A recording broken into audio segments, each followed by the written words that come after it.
মানব ইতিহাসের সবচেয়ে বড় বিস্ময়গুলোর একটি হল পিতা ছাড়া সন্তানের জন্ম। আজ আমরা জানব এক মহীয়সী নারী হজরত মারিয়াম আলাইহিসসালাম এবং তার অলৌকিক সন্তান হজরত ঈসা আলাইহিসসালামের আগমনের সেই হৃদয়স্পর্শী কাহিনী। এটি কেবল একটি জন্মকথা নয়, এটি আল্লাহর এক অসীম কুদরতের জীবন্ত নিদর্শন। হজরত মারিয়াম ছিলেন অত্যন্ত ইবাদতগুজার ও পবিত্র একজন নারী।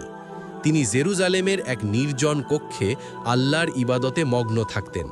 একদিন হঠাৎ তার সামনে এক জ্যোতির্ময় পুরুষ আবির্ভূত হলেন। মারিয়াম ভয় পেয়ে গেলেন।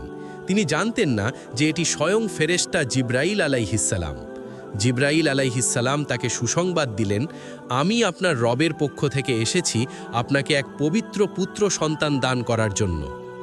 মারিয়াম বিস্ময়ে বলে উঠলেন, কিভাবে আমার সন্তান হবে? আমাকে তো কোনো পুরুষ স্পর্শ করেনি।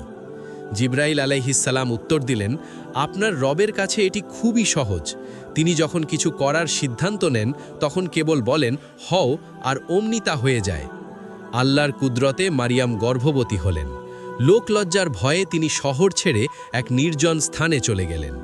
যখন তার প্রসব বেদনা শুরু হলো, তিনি একটি মৃত খেজুর গাছের নিচে আশ্রয় নিলেন।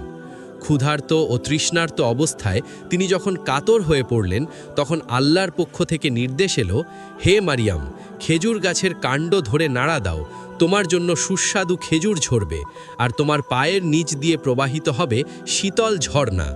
মারিয়াম আলাইহিসসালাম যখন তার কোলে ফুটফুটে সন্তান নিয়ে শহরে ফিরে আসলেন, তখন মানুষ তাকে নিয়ে কানা ঘুষা শুরু করল। তারা তাকে নানা অপবাদ দিতে লাগল। তারা বলতে লাগল, হে মারিয়াম, তুমি এ কি কাণ্ড ঘটালে? তোমার বাবা মা তো এমন মন্দ লোক ছিলেন না। মারিয়াম তখন কোনো কথা বললেন না। তিনি আল্লাহর নির্দেশে চুপ থাকলেন এবং আঙুল দিয়ে কোলের শিশু ঈসার দিকে ইশারা করলেন। মানুষ হাসাহাসি করে বলল, আমরা কি দোলনার শিশুর সাথে কথা বলবো? ঠিক তখনই ঘটল সেই মহা বিস্ময়।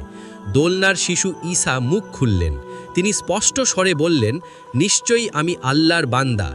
তিনি আমাকে কিতাব দিয়েছেন এবং আমাকে নবী বানিয়েছেন। তিনি আমাকে মায়ের প্রতি অনুগত থাকার নির্দেশ দিয়েছেন। পুরো জনতা স্তব্ধ হয়ে গেল।